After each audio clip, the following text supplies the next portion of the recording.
નમસ્તે વિદ્યાર્થી મિત્રો, ગુજરાતી મીડિયમ સેમેસ્ટર 2 કક્ષા 6 સબ્જેક્ટ हिंदी इकाई 6 न्याय। न्याय यानी फैसला, उसका प्रकार है कहानी। तो विद्यार्थी मित्रों, इस कहानी में चातुर्य की बात है। चातुर्य यानी चतुर की बात है। एक मित्र यात्रा पर जाते वक्त अपनी सोना मोहरे मित्र के तेल के डिब्बे में छुपा के जाता है। यात्रा के वापस आने पर उसे अपनी सोना मोहरे नहीं मिलती। वह अपनी काजी से फरियाद करता है। अंत में हसन नाम का एक लड़का अपनी चतुराई से सच्चा न्याय करके अली ख्वाजा को मोहरे वापस दिलवाता है। तो विद्यार्थी मित्रों, अंत में हसन नाम का लड़का है, वह अपनी चतुराई बुद्धि से सच्चा न्याय करके अली ख्वाजा को अपनी मोहरे वापस दिलवाता है। तो ऐसी यह कहानी है। यह रोचक कहानी न्याय और बुद्धिमत्ता की झलक देती है। इस कहानी से यह सीख मिलती है कि न्याय और बुद्धि से काम लेना चाहिए। तो विद्यार्थी मित्रों, यहाँ पर आगे हम देखते हैं, पुराने ज़माने में, पुराने यानी प्राचीन समय में, पुराने ज़माने में इराक की राजधानी बगदाद में एक व्यापारी रहता था। नाम था उसका अली ख्वाजा। व्यापार करते करते जब उसके पास 1000 सोने की मोहरें इकट्ठे हो गई तो उसको मक्का शरीफ की यात्रा का निश्चय किया। उसने क्या किया कि अली ख्वाजा नाम का व्यापारी था, उसको यात्रा करने का, जब उस व्यापार करते करते उसके पास सोने की मोहरें बहुत ज़्यादा इकट्ठी हो गई तो वह मक्का शरीफ की यात्रा का जाने का निश्चय किया, निर्णय लिया। क्योंकि वह अकेला रहता था, उसने अपनी जमा पूंजी अपने मित्र के यहाँ रखने का निश्चय किया, अपने मित्र दोस्त के यहाँ रखने का निश्चय किया। यात्रा के खर्च के लिए उसने 500 मोहरें अलग रख ली। यात्रा के खर्च के लिए, यात्रा यानी प्रवास के लिए उन्होंने अलग मोहरें रख ली। फिर एक घड़े में बची हुई मोहरें डालकर तेल भर दिया। क्या किया? तेल भर दिया। उसके बाद अली ख्वाजा पड़ोस में अपने मित्र वाजिद के घर गया, उसको अपनी यात्रा के बारे में बताया और कहा, यह तेल का घड़ा मैं आपके घर रख कर जाना चाहता हूँ, मक्का से लौट कर ले लूँगा। वाजिद ने अपने तहखाने की चाबी उसे देते हुए कहा कि यह आप अपना घड़ा तहखाने में रखाइए और जब आप वापस लौटे तो उसी स्थान से ले लीजिए। क्या कहा कि यह लो चाबी और आप अपना घड़ा है वह तहखाने में रखाइए। तहखाना यानी जमीन के नीचे वाला भाग, तो उसी स्थान पे रखाइए। ऐसा बोलकर वाजिद ने अली ख्वाजा को चाबी दे दी। अली ख्वाजा घड़ा रखकर यात्रा के लिए निकल गया। अब अली ख्वाजा है वह घड़ा रखकर यात्रा के लिए निकल गया। एक दिन वाजिद के घर दावत थी। दावत यानी कुछ प्रसंग था। तरह तरह के पकवान बनाते हुए तेल खत्म हो गया। रात का समय था। वाजिद की बीवी अपना सिर खुजलाने लगी। अब तेल पूरा खत्म हो गया तो रात के समय वो कैसे लेने जाता, इसलिए उसकी बीवी है वो सिर खुजलाने लगी। तभी उससे अली ख्वाजा के तेल के घड़े की याद आई। उसने वाजिद से कहा, आप तहखाने में रखे तेल के घड़े से थोड़ा तेल निकाल लाइए। अब अली ख्वाजा के तेल के घड़े में से तेल निकाल लाइए। उस समय बाजार तो बंद था। बाजार बंद है, कल सुबह बाजार से नया तेल लाकर घड़े में भर देंगे। ख्वाजा आज रात ही आकर तो तेल नहीं मांगेंगे। उसकी बीवी ने कहा कि वाजिद से कहा कि अली ख्वाजा आज रात तो नहीं आएंगे और नहीं तेल मांगेंगे, इसलिए उसके घड़े में से निकाल लाइए, उसकी बीवी ने कहा। आगे बीवी की बात सुनकर वाजिद तहखाने में गया।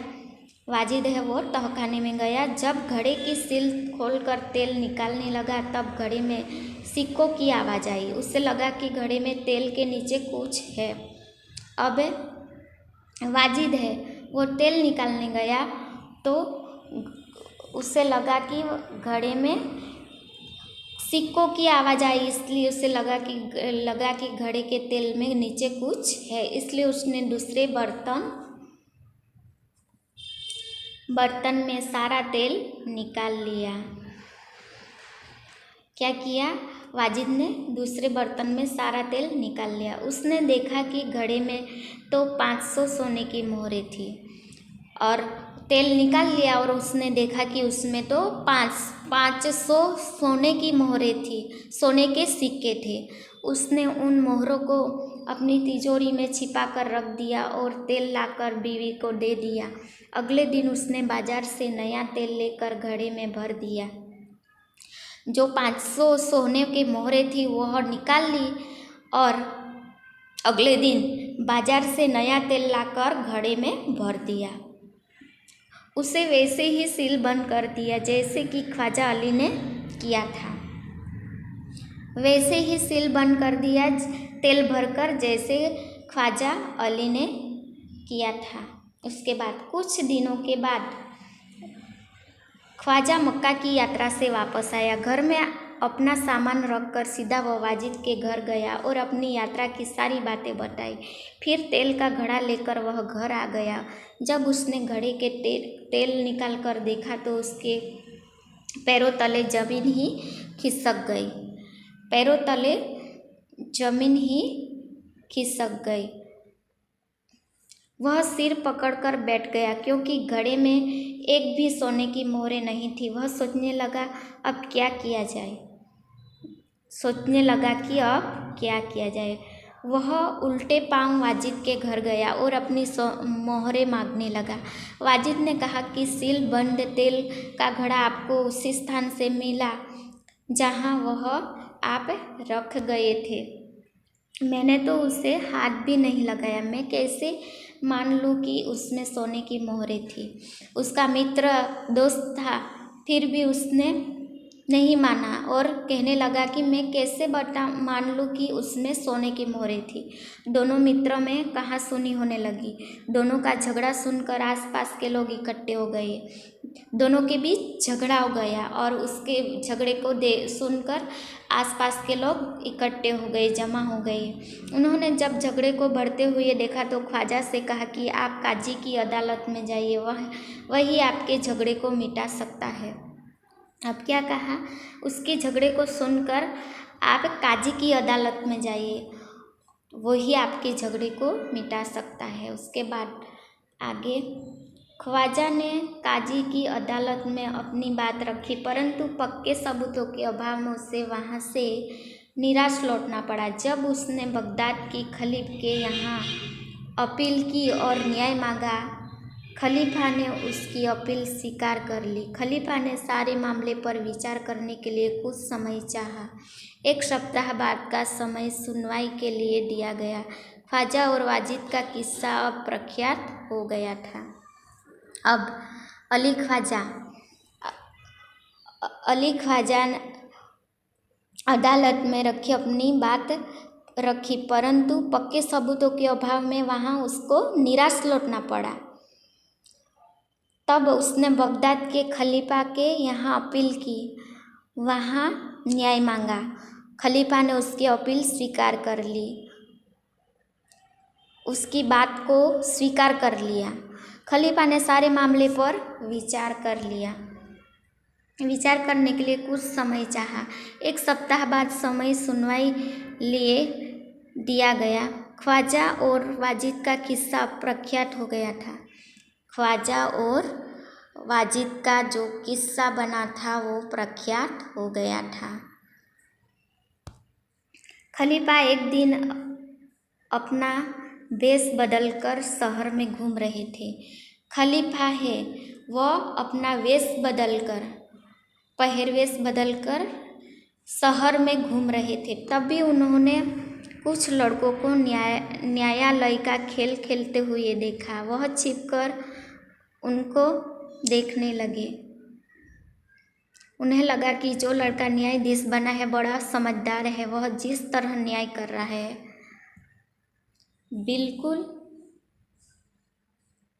ठीक है। वह राजा भेष बदल कर आया था तो उसने देख लिया कि एक लड़का बहुत होशियार है और न्याय कर रहा है। इसलिए उन्होंने एक लड़के को अपने पास बुलाया और उसका नाम पूछा। लड़के ने कहा मेरा नाम हसन है।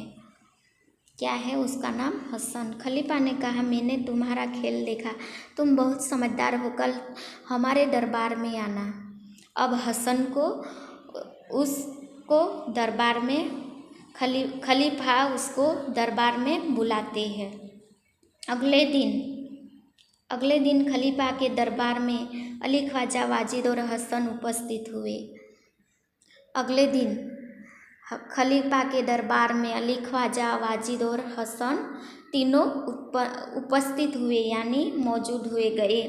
खलीफा ने हसन से कहा कि तुम इन दोनों के झगड़े का किस्सा सुनो और बताओ कि इनमें से कौन सच बोल रहा है। खलीफा ने क्या किया कि इन दोनों के झगड़े को सुनो, उन किस्से को सुनो और बताओ कि इनमें से सच्चा कौन बोल रहा है। हसन ने दोनों की बातें ध्यान से सुनी। फिर उसने 2 तेलियों को बुलवाया। थोड़ी देर में 2 तेली आ गई। हसन ने उनसे कहा आप घड़े के तेल की जांच कीजिए और बताइए इस घड़े में तेल कितना पुराना है।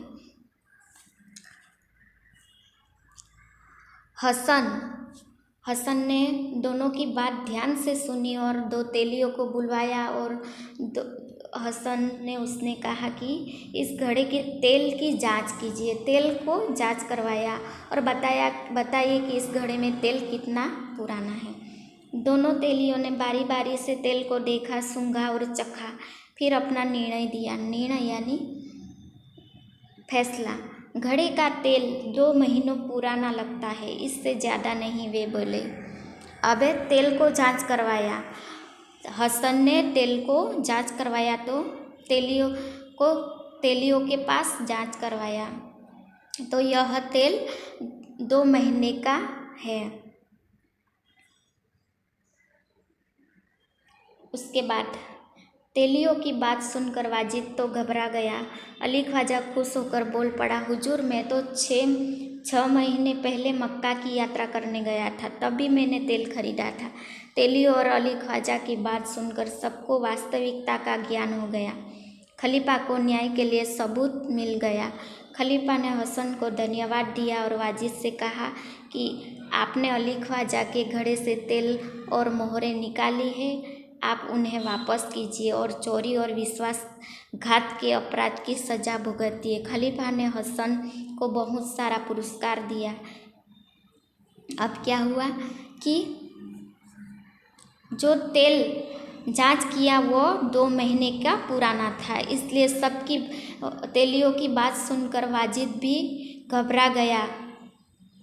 ख्वाजा खुश हो गया और कहने लगा कि हुजूर मैं तो 6 महीने पहले मक्का की यात्रा करने गया था और सबको पता चल गया, तब भी तेल खरीदा था। तेलियों और अली ख्वाजा की बात सुनकर सबको सही का ज्ञान हो गया, वास्तविकता का ज्ञान हो गया और सबको पता चल गया। खलीफा को न्याय के लिए सबूत मिल गया, सच्चा न्याय के लिए सबूत मिल गया। खलीफा ने हसन को धन्यवाद दिया, शाबाशी दी और वाजिद से कहा कि अब आपने अली ख्वाजा के घड़े से तेल और मोहरें निकाली है, आप उन्हें वापस कीजिए और चोरी और विश्वासघात के अपराध की सज़ा भुगतिए। खलीफा ने हसन को बहुत सारा पुरस्कार यानी इनाम दिया। खलीफा के दरबार में उपस्थित सभी लोगों ने हसन की सूझबूझ और न्याय की भूरी भूरी प्रशंसा की। उसके बाद ये शब्दार्थ है, मुहावरे हैं,